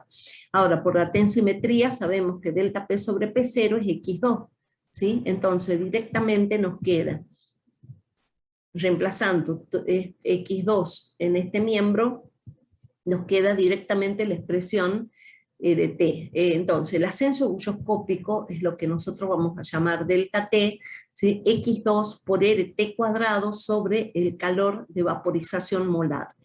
Pero, como sabemos que la fracción molar es moles de soluto sobre moles totales, y como son soluciones muy diluidas, se desprecia la fracción molar del soluto frente a la fracción molar del solvente, o sea, el número de moles de soluto frente al número de moles de solvente, y podemos poner directamente la expresión de molaridad. Y nos queda delta T igual a RT cuadrado por G2 sobre M2, ¿sí?, que esto sería moles de soluto, delta de HB G1M1. Fíjense que eso, ¿sí?, si lo acomodamos, nos queda directamente delta T va a ser este valor, que es el calor, que es la constante ebulloscópica por la molaridad, ¿Lo ven? Multiplicamos por 1000 solo para el cambio de unidades. Entonces nos queda la constante bulloscópica por la molalidad.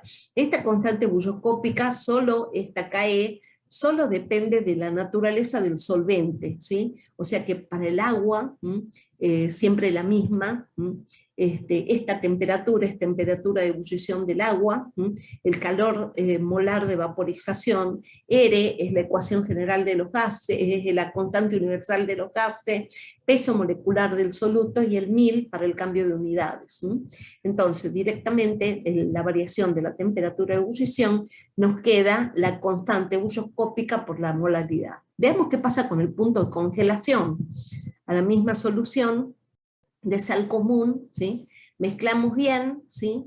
Y luego, cuando está disuelto, metemos en el freezer, ¿sí? Ustedes saben que el agua funde a 0 grados centígrados, ¿está bien?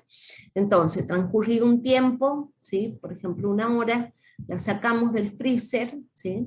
Y controlamos la temperatura de fusión, ¿sí? Fíjense que se está formando apenas hielito, y 109 grados. Volvemos a meter en el freezer 1 hora más, porque no ha terminado de fundir, ¿sí? Y fíjense que se puede leer menos 11, ¿está bien? Entonces de 0 se ha modificado a menos 11 grados centígrados, ¿está bien?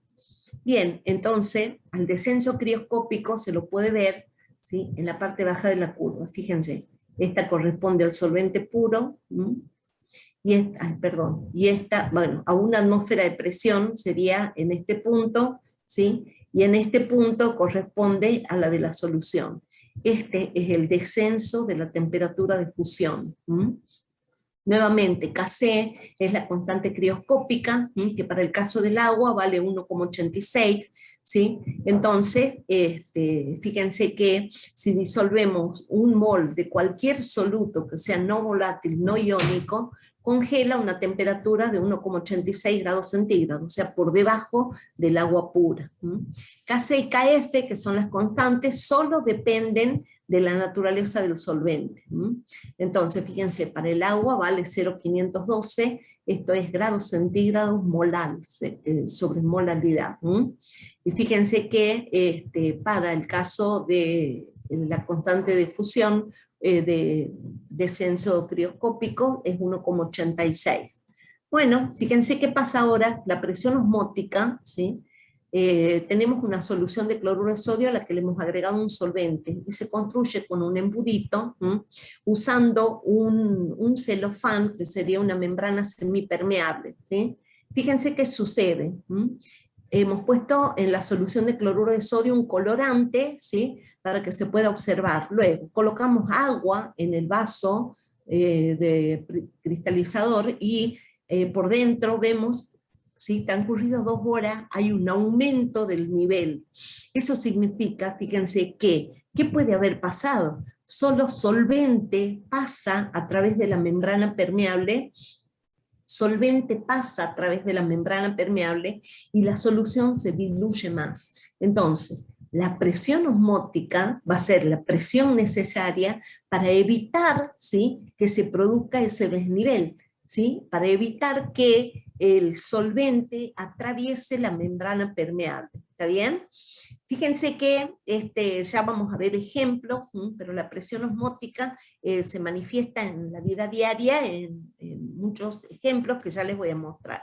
Veamos a la gráfica. Fíjense, es un tubo, ¿sí? Un tubo capilar, entonces se coloca una membrana semipermeable, ¿sí? En este caso colocado una solución de azúcar.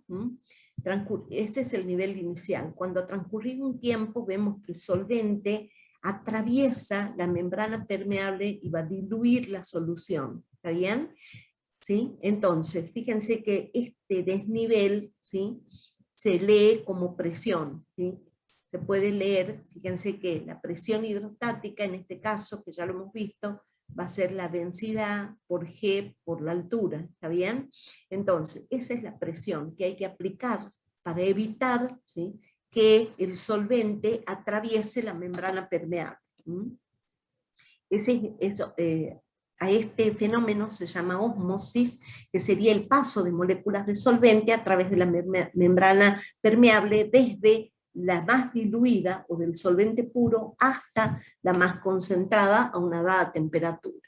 ¿Sí? La presión osmótica se define en forma similar a la ecuación de los gases. Acuérdense que la ecuación de los gases dice P por B igual a N por R por T. En este caso, si el volumen lo pasamos al otro miembro y presión la simbolizamos como presión osmótica, nos queda igual a la molaridad, ¿sí? Moles de soluto sobre volumen por R por T. Esto es a una dada temperatura. Entonces, el osmómetro sería un recipiente provisto de una membrana semipermeable donde las ramas se encuentran abiertas y se puede ver, ¿sí?, que se produce un desnivel, porque hay un paso desde el solvente o de la solución más diluida hasta la más concentrada. Fíjense que en este caso la presión osmótica sería la presión necesaria para evitar que se produzca este pasaje. Ejemplos, ustedes vieron el anticongelante, ¿sí? Normalmente se agrega etilenglicol al agua para evitar que congele a 0 grados centígrados, ¿sí? Entonces fíjense que en las zonas frías se usa anticongelante para evitar que el agua congele en el radiador, ¿sí? En el caso de los autos. Luego la presión osmótica, fíjense, las moléculas de sangre, ¿sí?, en la sangre, fíjense que si colocamos en un medio que sea isotónico, hipertónico o hipotónico. Cuando es hipertónico son soluciones que tienen una mayor concentración de sales que la concentración intracelular. Entonces, fíjense que la concentración mayor está en el exterior, entonces va a haber un pasaje de solvente desde el interior de la célula hacia afuera, y se produce, ¿sí?, fíjense, se produce, se secan, se produce la superficie toma la forma convexa. Y fíjense, en las isotónicas, o sea que el medio tiene una concentración igual que la concentración intracelular, en la isotónica, entonces las moléculas permanecen, las moléculas de hematíes en la sangre permanecen intactas. Y si colocamos en una hipotónica, significa que el medio tiene una concentración menor que la concentración de sales intracelular, entonces fíjense que se produce lo que se llama lisis, porque ingresa el solvente desde el medio al interior de la célula y se rompe la membrana celular. Bueno, fíjense que, ¿sí?, en este caso hemos visto las propiedades coligativas cuando el soluto es no volátil y no electrolito. Ahora vamos a ver qué pasa cuando el soluto, ya terminamos, cuando el soluto es un electrolito. ¿Qué son los electrolitos? Como les decía recién, cloruro de sodio, las sales, bases o ácidos, ¿sí?, son sustancias que cuando se encuentran en soluciones acuosas se pueden ionizar. ¿Está bien? Se pueden ionizar. Entonces, fíjense que si yo disuelvo 1 mol de cloruro de sodio, cuando se ioniza se va a producir 1 mol de cada ion, ¿lo ven? Entonces se van a producir 2 moles de iones.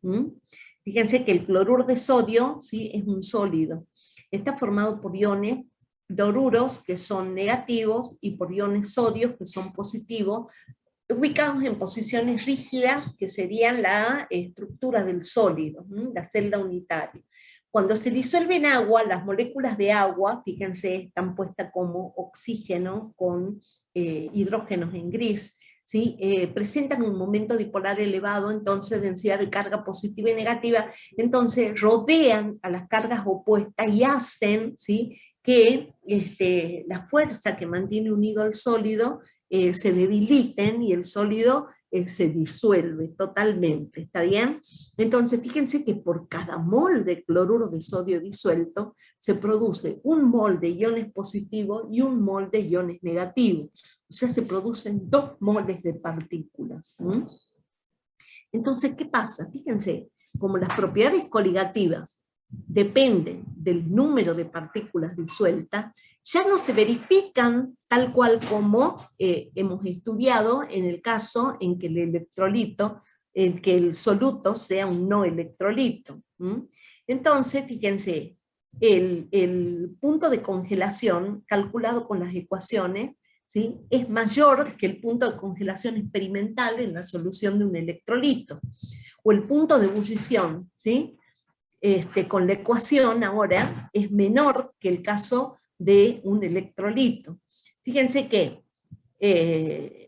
por ejemplo, la variación de la temperatura de ebullición es Kc por m, por la molaridad. Pero fíjense que ahora, ¿sí?, al tener un electrolito, por cada mol de sustancia que se disuelve, yo voy a tener que se producen, si fuera cloruro de sodio, 2 moles de electrolito, de iones.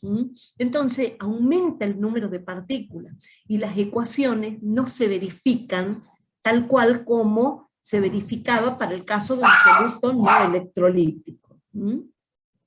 Entonces, ¿qué pasa?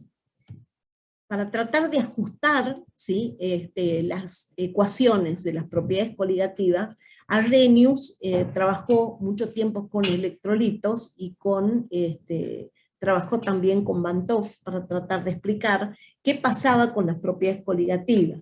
Fíjense, cloruro de sodio cuando se disuelve en agua producen 2 iones, o sea, una molécula de cloruro de sodio produce 2 iones, o sea, un mol de moléculas va a producir 2 moles de iones, o sea, el número de partículas es mayor cuando el cloruro de sodio está totalmente disociado porque es un electrolito fuerte, ¿está bien? Entonces, cuando en forma experimental se determinaban las propiedades coligativas, ¿sí?, para electrolitos que son iónicos, se observan valores mayores que las mismas respecto a los obtenidos con solutos no iónicos. Entonces, tratando de explicar, fíjense, si tengo 0,1 molal de cloruro de sodio, ¿sí?, cuando, en el momento inicial, cuando está disociado, la concentración va a ser ahora 0,1 molal de iones sodio, 0,1 molal de iones cloruro. O sea que cuando yo disuelva, ¿sí?, un mol de cloruro de sodio, voy a tener que en realidad la concentración va a ser 0,2 molal. Bien, esto sucede si el soluto está ionizado totalmente. Existen casos en que son electrolitos débiles, en que no se disocian totalmente, por lo tanto, se define lo que es el grado de disociación como un valor alfa, que sería el número de moléculas disociadas sobre el número de moléculas iniciales. Cuando es un electrolito fuerte que se disocia totalmente, alfa vale 1. Bueno, ¿qué pasa si no se ioniza totalmente? Fíjense, ¿sí?, el alfa ahora va a ser menor que 1, ¿sí?, y las moléculas de soluto están parcialmente disociadas, ¿sí? Veamos qué pasa con la sal. Si nosotros definimos un alfa como grado de disociación, lo que se disocia va a ser alfa de sodio, alfa de cloruro, y lo que queda sin disociar va a ser 1 menos alfa, que es lo que se ha disociado. ¿Está bien? Entonces, fíjense, si nosotros queremos decir el número total de iones que va a haber, o el número total de partículas, número total de partículas va a ser 1 menos alfa, que sería lo que permanece sin disociar, ¿sí?, más alfa, que sería lo que se ha disociado. O sea que sería 1 menos alfa, que es lo que permanece sin disociar, más 2 alfa, que sería la cantidad de iones que se producen por cada, ¿sí?, por cada molécula que se disocie. ¿Está bien? Entonces, si la molécula ahora se disocia en, podemos decir, ni iones, vamos a decir que el número total de iones va a ser 1 menos alfa, lo que queda sin disociar, menos ni alfa. ¿A qué queremos llegar? Ahora les digo. Bantoff, entonces, encontró un valor de un factor, un I, que le llama factor de Van 't Hoff, ¿sí? Que se define como el número de partículas totales que se producen por mol de electrolitos disociados. Entonces, si el I va a ser el número de iones que se producen, va a ser 1 menos alfa más ni alfa, ¿está bien? Que corresponde a esta fórmula. I es el número de iones que se producen. Entonces, fíjense, si despejamos el alfa, nos queda I menos 1 sobre ni menos 1. Este ni va a ser el número de iones que se producirían si se disociara totalmente, ¿está bien? Entonces, alfa es el grado de disociación. Veamos qué pasa. Supongamos, yo tengo una solución, ¿sí?, que sea 1 molal de cloruro de sodio, ¿sí? Entonces yo voy a tener, en realidad, la concentración de iones, ¿sí?, va a ser igual a 2 molal, ¿sí? Entonces yo ahora, ¿sí?, fíjense, como la variación de la temperatura de ebullición es KE por M, ¿sí?, ahora la vamos a multiplicar por un factor I, que va a tener en cuenta el número de iones que se producen cuando el electrolito se disocia, ¿está bien? Este I es el factor de Van 't Hoff, y toma valores que van desde 1, que sería, fíjese, cuando el alfa, ¿sí?, vale 1, desde 1, cuando está totalmente disociado, ¿sí?, perdón, desde 1, cuando está nada disociado, ¿sí?, hasta el valor máximo de iones que se producen cuando se disocia. Ya lo vemos. Fíjense, si el soluto es cloruro de sodio, ¿sí?, se producen un ion sodio y un ion cloruro, ¿sí? Fíjense que si alfa es igual a 1, significa que está totalmente disociado, ¿sí?, el Ni va a valer 2, o sea, el número máximo de iones, ¿sí? Y fíjense que en la anterior veíamos que alfa era I menos 1 sobre Ni menos 1. Entonces, alfa I menos 1 sobre el número máximo de iones menos 1. Entonces, fíjense, si alfa vale 1, ¿sí?, entonces vamos a tener que el Ni, que es el número máximo de iones, ¿sí?, va a ser igual a 2, en este caso, para el cloruro de sodio. Fíjense qué pasa con el cloruro de bario. El cloruro de bario, ¿sí?, cuando se disocia produce un ion bario más 2 iones cloruro, ¿sí? O sea que si está totalmente disociado, el I máximo va a valer 3, ¿está bien? Porque es el número de iones que se produce. Entonces, fíjense que si está nada disociado, ¿sí?, va a valer 1, ¿sí? O sea que el I de Van 't Hoff va a tomar valores que va a ir entre 1, ¿sí?, y 3, en el caso del cloruro de bario. En el caso del fosfato de sodio, fíjense, esto sería ortofosfato de sodio. Se producen 3 iones sodio más un ion fosfato, o sea que se producen 4 iones, 3 de sodio más 1 de fosfato. O sea que el número máximo de iones es 4, ¿sí? El I máximo va a valer 4, si está totalmente disociado, para alfa igual a 1. Supongamos que ahora tenemos el fosfato de calcio. Fíjense que se disocian 3 iones calcio más 2 iones fosfato. En este caso tenemos 5 iones. Entonces el I máximo va a ser 5. ¿Está bien?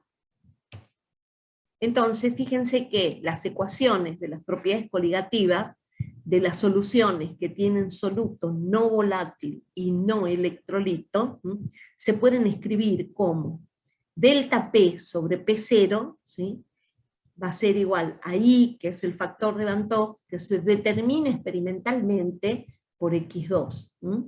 El delta T, el ascenso ebulloscópico, va a ser igual a I por KE, que es la constante ebulloscópica, por la molalidad.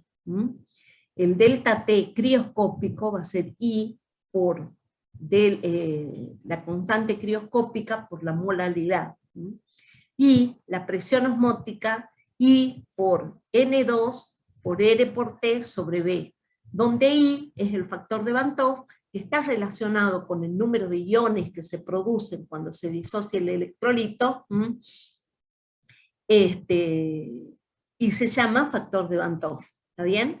El I se puede calcular como delta P sobre P0, o sea, usando la propiedad coligativa, descenso de la presión de vapor, el delta P, ¿sí?, que se produce para un no electrolito, ¿sí?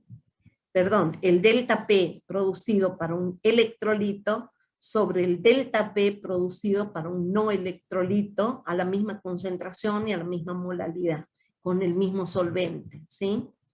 Bueno, chicos, voy a volver al aula. Voy a volver al aula. Sé que esta clase ha abarcado muchos conceptos, ¿sí?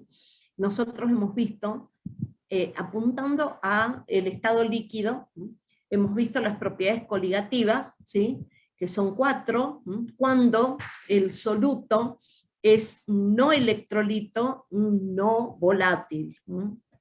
Hemos visto también